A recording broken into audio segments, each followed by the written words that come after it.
This is Linda with the Life Station Express, the relay station. We bring the news to you. And the reason I'm kind of chuckling is this is try number 5 to get this video made.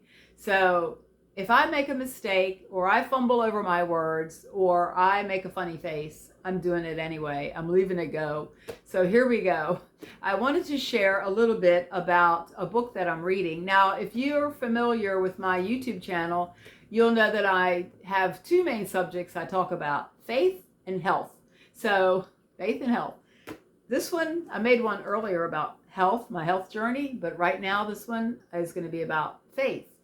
And I am in the process of reading a book. I've just started it, and I know I've shared other books with you that I've read. I just finished Timothy Alberino's book called Birthright, which is excellent. I highly recommend that book. This book is written by author Vicki Joy Anderson, and it's called They Only Come Out at Night. And it's really good. And I've just started reading it. But I have been watching the author, Vicki, as she has appeared on other videos and podcasts, and I've learned a great deal. Now, if you're a person who has struggled with sleep paralysis, or if you're a person who's had night terrors, or anything like that, you've seen shadow people, demons, whatever, this book is the book for you, because you're going to get some great information about what it's about, how to handle it. And the reason I know it's great information is because Vicki Joy Anderson has been, I guess, guest hosting or guest appearing on Thomas Dunn's channel on YouTube. His channel is called Through the Black, and you can go to his channel or go to throughtheblack.com to find the videos and the interviews that they've been doing. And she's been taking him and speaking with him chapter by chapter through the book. So the next one I'm getting ready to listen to is chapter 4, which I haven't got that far in the book, but I'm going to listen to chapter 4 next. And she meets with him and does the show with him on Thursday nights. Now it comes on at 11 Eastern. No, maybe it's 11 Central. Anyway, it's too late for me. I'm in bed. So I watch the replay. And it's been really good. And if you check out those videos, you'll see lots of comments from me underneath those videos, because I'm learning so much and it's so great. I just wanted to share with you that, yes, this happens. Sleep paralysis happens a lot. And this has to do with the dark side. It's demonic. It's not from the Lord ever, ever, ever. We don't travel anywhere like in the astral plane with Jesus. We don't do any of that. But there have been instances, and many of them, when people find themselves in these dark places and they don't understand why, they don't understand how, but they go into great depth in this book on history and some other things that are extremely interesting. So I just wanted to share that really quick. Especially, we know this time of the year, we are just about hitting October. It'd be October in a few days. This is the year 2022, in case you're watching this really a lot later. But anyway, we are coming upon the season, I guess I would call it, that is very challenging for those folks who have been abused or taken or have experienced satanic ritual abuse. I won't go into all that, but the dates on the satanic calendar affect a lot of people, and some of that has to do with what happens to some people. So anyway, I just wanted to share that. Now, having said that, every year I kind of make my little plea for people to please do not participate in what we call Halloween. It is not a good holiday. It is not a good thing for anyone to be involved in. It is an open door. There are many open doors that we can, unfortunately and unwittingly, open up to the enemy and allow the darkness and the dark beings to come into our lives and penetrate our peace and take that away. So I just wanted to share again, please, if you pray about it anyway, but I would say do not participate in Halloween in any way, shape, or form. Now, I know there are churches that do alternative gatherings, and that's between them and God. If that's what they feel like they're to be doing, I don't see any reason for participating in anything that looks like evil, or goes there. Now, I know it's also the harvest season. There's, I find no problem with, sitting a pumpkin on your porch, or celebrating the harvest. This is the time of year that the pumpkins and the apples and the corn, are finished growing, and we reap the harvest of our labors, the farmers, the people that have gardens. Nothing wrong with that. But when you slip into Halloween, that's a whole different story. It's a whole different subject. So I'm just saying that annually I make a plea to my friends, or I let them know that I do not celebrate Halloween, and I haven't since 1984. And yes, before I knew better and before I made my commitment to God, I celebrated Halloween because I didn't know any better. And the church I grew up with had an awesome, and I say that because it was big, it was a big celebration party. Every year, a big hoop-de-doo Halloween party. And that's what I grew up with, and that's what I learned. I didn't learn that it was evil. I didn't know that we shouldn't be participating in these things. They are rituals, and rituals will take you down a dark path you don't want to go down. So anyway, I did, of course, participate in that. And up until I was 28 years old, I did. And even when my son was young, I know in his preschool, they had, dress up day. So one year he dressed up like a wizard, and I was very proud of his little costume because I made it. I sewed it myself. And then another year he was a vampire, and I was very proud of that because it looked so spooky. And I made my little child participate in that, which I've since, repented for, and asked the Lord to remove anything from either one of us that may have allowed any darkness to infiltrate and filter down into our lives. So it's very important, if we've participated in anything that is participatory, I guess I would say, from the dark side. And if you want to read about some of those things, go to the book of Deuteronomy in the Old Testament, and chapter 18 starts in verse 10, but I like to remember verse 9 too. It's when the Lord brings the Hebrew children into the land of promise, which was a blessing for them. It was going to be their land. And he says to them, I'm going to take you into this land, and I'm going to give it to you.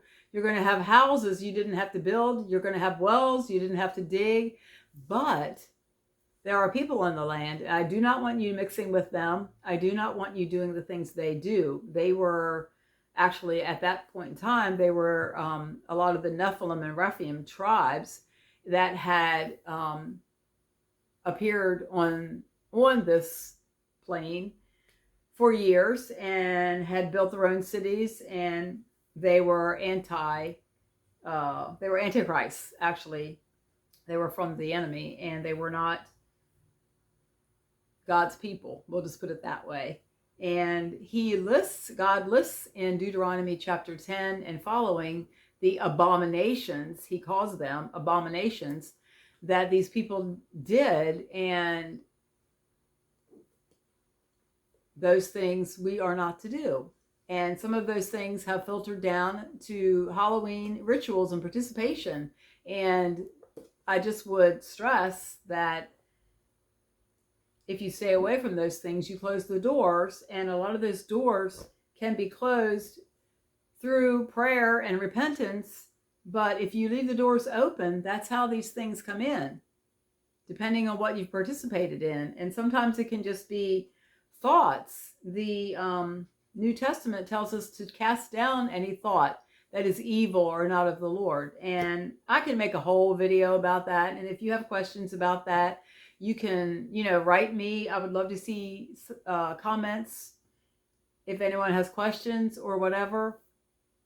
I'm just saying, I'm reading this book by Vicki Joy Anderson, and I think it's going to open eyes for so many people. And I would certainly hope that there would be pastors that would pick this book up as well, and educate yourselves on what it really means to understand the evil side that we contend with every day. And it's not something to play with. It's not something, you don't want to play with a Ouija board. You don't want to go to a fortune teller. You don't want to do those things. And there are new things that they've put together. The dark side's put together concerning electronics and games.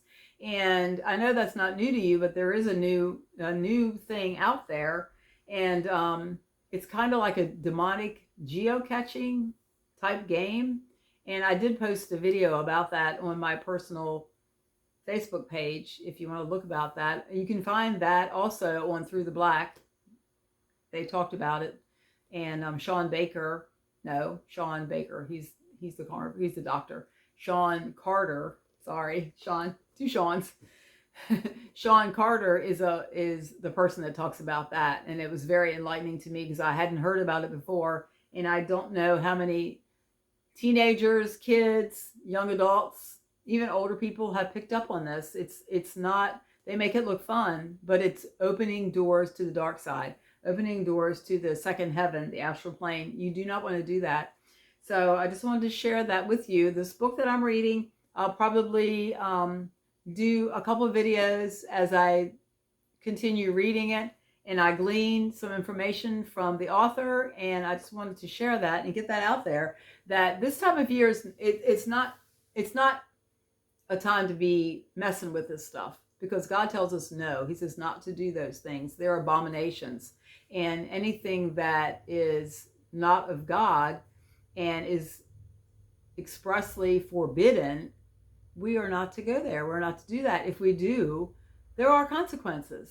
And the consequences may be you're visited at night and something tries to pin you down or strangle you or take you out even and frighten you. And I will say this, and then I'll close.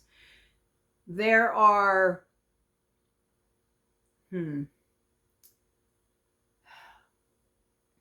how can I say this? As human beings, we emit certain things. We have happy feelings, we have joy, we have happiness, we have excitement, and those are awesome. There are also things that we emit, like fear and terror, and what comes off of us during a time of fear and terror, such as during a nightmare, during a horror film, if you're in the middle of a car accident, that terror, that whatever that is a calling card for demons. They will hone in on that like nothing. So I'm just warning all of us to,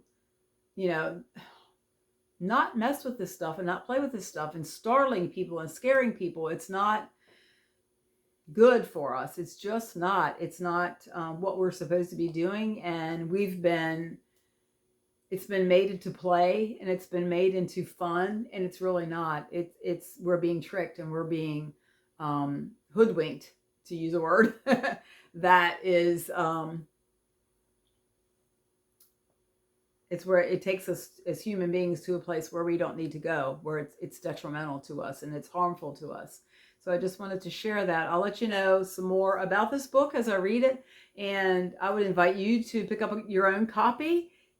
This is not her first book, and I'm really interested to go into see what the other books that she's written are all about, because she's a very learned person, and I've learned a lot from watching her on the podcast so far. I just wanted to share that with you. Remember, this is not the time of year to be messing with spooky stuff and Ouija boards, and it really is very dangerous. Very. I say that with all sincerity and all caution and all seriousness. You don't want to mess with these things. You don't want to. You want to connect to the Lord Jesus Christ. He is the one. I wish I could find it real quick. Maybe I can find it. Vicki did give an awesome, I wrote down a quote that she said. Let me see if I can find it.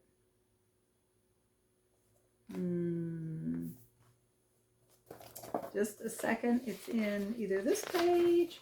You know me. I read a book. I watch a show. I take notes. Um,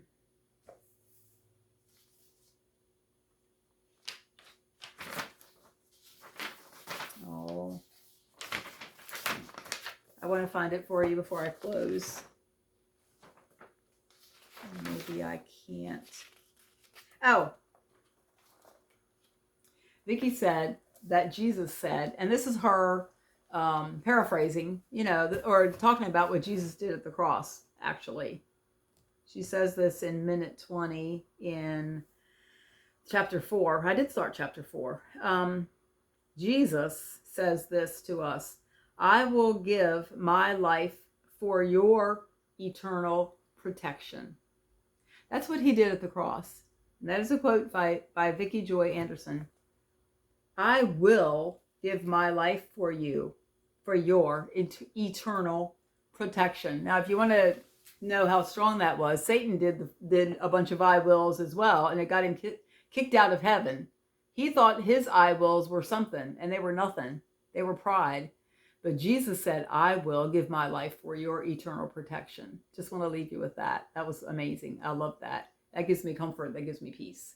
All right, this is Linda with the Life Station Express, the relay station. That's the news for today. I'll talk to you soon. Thanks a lot. Bye.